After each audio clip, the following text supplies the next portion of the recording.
BBMP news 9 ಗೆ ಸ್ವಾಗತ.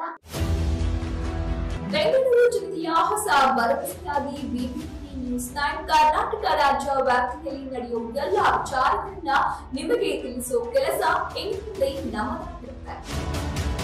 ಮೊದಲಿಗೆ ಮುಖ್ಯಾಂಶಗಳು. ನನಗನ್ಸುತ್ತೆ ಕರ್ನಾಟಕದ ಇತಿಹಾಸದಲ್ಲೇ ಈ ಥರ FIR ಆದಮೇಲೆ ಯಾವುದೇ ಮುಖ್ಯಮಂತ್ರಿನೂ ಕೂಡ ಒಂದು ಕ್ಷಣನೂ ಕೂಡ ಆ ಸ್ಥಾನದಲ್ಲಿ ಇರಲ್ಲ. ಹಿಂದೆ ಯಡಿಯೂರಪ್ಪನವ್ರ ಮೇಲೆ FIR ಆದಾಗ ಲೋಕಾಯುಕ್ತ ಅವರು ಇಮಿಡಿಯೇಟಾಗಿ ರಾಜೀನಾಮೆ ಕೊಟ್ಟರು. ಹಿಂದೆ ರಾಮಕೃಷ್ಣ ಹೆಗಡೆ ಮೇಲೆ ಆಪಾದನೆ ಬಂದಾಗ ಅವರು FIR ಹಾಕಿಲ್ಲ, ಅದಕ್ಕೆ ಮುಂಚೆನೇ ರಾಜೀನಾಮೆ ಕೊಟ್ಟರು. ಬೇರೆ ರಾಜ್ಯಗಳಿಗೆ ನಾವು ದೆಹಲಿಯ ಕೇಜ್ರಿವಾಲ್ಗೆ ಅದನ್ನು ಹೋಲಿಕೆ ಮಾಡ್ಕೊಳಕ್ಕಾಗಲ್ಲ. ನಮ್ಮ ರಾಜ್ಯದ್ದು ಒಂದು ವಿಶೇಷತೆ ಇದೆ. ನಮ್ಮ ರಾಜ್ಯದಲ್ಲಿರುವಂಥ ಯಾವುದೇ ಮುಖ್ಯಮಂತ್ರಿ ಆದರೂ ಕೂಡ ಈ ಥರ ಆಪಾದನೆಗಳು ಬಂದಾಗ ನಾರ್ಮಲ್ಲಾಗಿ ರಾಜೀನಾಮೆ ಕೊಡುವಂಥದ್ದು ಪದ್ಧತಿ. ಈಗಾಗಲೇ ಲೋಕಾಯುಕ್ತ ಪೊಲೀಸರು ಅಳೆದು ತೂಗಿ ಮಾಡಿ 3 ದಿನ ಆದಮೇಲೆ ಡಿಲೇ ಮಾಡಿ ಆ ಕೃಷ್ಣ ಹೇಳ್ದಂಗೆ, ಸ್ನೇಹಮಯಿ ಕೃಷ್ಣ ಹೇಳ್ದಂಗೆ ಫೋನು ತೆಗಿತಾ ಇಲ್ಲಂತೆ, ಮತ್ತು ಕಂಪ್ಲೇಂಟು ತೊಗೊತಾ ಇಲ್ಲ, ಕೋರ್ಟ್ ಆರ್ಡ್ರ್ ಕೊಡೋಕ್ಕೂ ತೊಗೊತಾ ಇಲ್ಲ ಅಂತ ಅವರು ಕಂಪ್ಲೇಂಟ್ ಮಾಡಿದ್ದಾರೆ. ಮತ್ತು ಇನ್ನೊಂದು, ಈಗ ಲೋಕಾಯುಕ್ತ ಪೊಲೀಸರ ತನಿಖೆ ಏನಿದೆ, ಎಲ್ಲ ಈ ಪೊಲೀಸರು ಕೂಡ ಕರ್ನಾಟಕ ಸರ್ಕಾರ ನೇಮಕ ಮಾಡುವಂಥದ್ದು. ಮತ್ತು ಅವರು 2 ವರ್ಷ ಆದಮೇಲೆ ಮತ್ತೆ ವಾಪಸ್ ಇಲ್ಲೇ ಬರ್ತಾರೆ. ಅದರಿಂದ ಅಲ್ಲಿ ನಿಷ್ಪಕ್ಷಪಾತ ತನಿಖೆ ಆಗಲ್ಲ ಅನ್ನೋದು ಕೂಡ ಸ್ನೇಹಮಯಿ ಕೃಷ್ಣಂದು ಇವತ್ತು ಅವರು ಕೂಡ ಪ್ರೆಸ್ ಮೀಟಲ್ಲಿ ಹೇಳಿದ್ದಾರೆ. ನಾನು ಕರ್ನಾಟಕ ಸರ್ಕಾರದಲ್ಲಿ, ಕಾಂಗ್ರೆಸ್ ಸರ್ಕಾರ, ಸೋನಿಯಾ ಗಾಂಧಿ ಅವರಿರ್ಬೋದು, ರಾಹುಲ್ ಗಾಂಧಿ ಕರ್ನಾಟಕಕ್ಕೆ ಬಂದಾಗ ಈ ಸರ್ಕಾರ 40% ಸರ್ಕಾರ ಅಂತ ನಮ್ಮನ್ನು ತೆಗಳಿಸಿ ನಮ್ಮ ಸರ್ಕಾರ ಬಂದರೆ ಯಾವುದೇ ರೀತಿಯ ಭ್ರಷ್ಟಾಚಾರ ಇಲ್ಲದೆ ನಾವು ಆಡಳಿತ ಕೊಡ್ತೀರಿ ಅಂತ ಹೇಳಿದರು.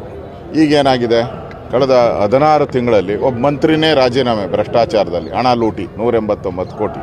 ಈಗ ಸ್ವತಃ ಮುಖ್ಯಮಂತ್ರಿಗಳೇ ಅವರು ಇಡೀ ಕುಟುಂಬದ ಮೇಲೆ ಕೇಸಾಗಿದೆ. ಇದು ಒಂಥರ ವಿಚಿತ್ರನೇ. ಇನ್ನಾದ್ರೂ ಕಾಂಗ್ರೆಸ್ ಅವರು, ಇನ್ನಾದರೂ ರಾಹುಲ್ ಗಾಂಧಿ ಅವರು ಈಗ ಅವರು ಭಾಷಣ ಮಾಡೋಕ್ಕೆ ಬೇರೆ ರಾಜ್ಯಗಳಿಗೆಲ್ಲ ಹೋಗ್ತಾ ಇದ್ದಾರೆ. ಅಲ್ಲಿ ಏನಂತ ಭಾಷಣ ಮಾಡ್ತಾರೆ ಅವರು? ಕರ್ನಾಟಕದಲ್ಲಿ ನಮ್ಮ ಮೇಲೆ ಆಪಾದನೆ ಮಾಡಿ ನಮ್ಮನ್ನು ಭ್ರಷ್ಟಾಚಾರಿಗಳು ಅಂತ ಹೇಳಿ ಅವರು ಅಧಿಕಾರಕ್ಕೆ ಬಂದಿದ್ದು.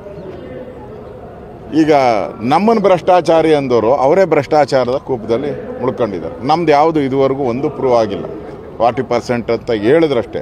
ತನಿಖೆ ಮಾಡಿಸ್ತೀನಿ ಅಂದರು, 16 ತಿಂಗಳಾಯಿತು, ಇದ್ರ ಮೇಲೆ ಏನು ಆ್ಯಕ್ಷನ್ನು ಇಲ್ಲ, ಏನೂ ಇಲ್ಲ. ಅಂದರೆ ಇವ್ರು ಹೇಳಿದ್ದೆಲ್ಲ ಸುಳ್ಳು.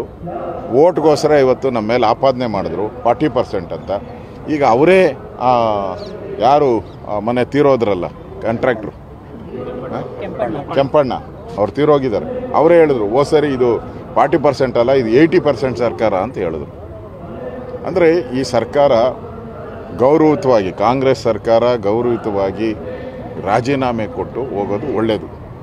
ಹೀಗೆ ಈ ನಿನ್ನೆನೂ ಕೂಡ CBI ಎಂಟ್ರಿ ಆಗಬಾರ್ದು, ಗವರ್ನರ್ಗೆ ಇನ್ಮೇಲೆ ಯಾವುದೇ ದಾಖಲೆಗಳನ್ನು ಕೊಡಬಾರ್ದು.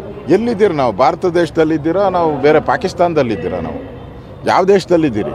ಭಾರತ ಅಂದಮೇಲೆ ಅಂಬೇಡ್ಕರ್ ಸಂವಿಧಾನನ ಹಿಡ್ಕೊಂಡು ದಿನನಿತ್ಯ ಓಡಾಡ್ತಾರೆ. ಪಾರ್ಲಿಮೆಂಟಲ್ಲಿ ಇವರು ಸ್ವೇರಿಂಗ್ ಮಾಡಿದಾಗ ಅಂಬೇಡ್ಕರ್ ಸಂವಿಧಾನ ಹಿಡ್ಕೊಂಡ್ರು.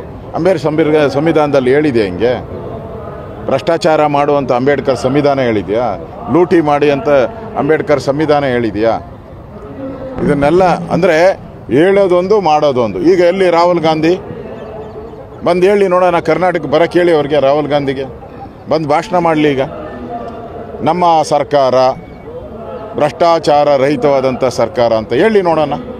ಒಬ್ಬರು ಬಾಯಿ ಬೀಸ್ತಾ ಇಲ್ಲ. ಮಲ್ಲಿಕಾರ್ಜುನ ಖರ್ಗೆ ಅವರು ಇದೇ ರಾಜ್ಯದವರು, ಅವರು ಬಾಯಿ ಬೀಸ್ತಾ ಇಲ್ಲ. ರಾಹುಲ್ ಗಾಂಧಿಯವರು ಬಾಯಿ ಬೀಸ್ತಾ ಇಲ್ಲ. ಸೋನಿಯಾ ಗಾಂಧಿ ಅವರು ಇಲ್ಲ. ಸುರ್ಜೇವಾಲಾ ಅಂತಲೂ ಪತ್ತೆ ಇಲ್ಲ. ಅಂದರೆ ಕರ್ನಾಟಕದಲ್ಲಿರುವಂಥದ್ದು ಇವತ್ತು ಭ್ರಷ್ಟ ಸರ್ಕಾರ ಅಂತ ಪ್ರೂವ್ ಆಗಿದೆ.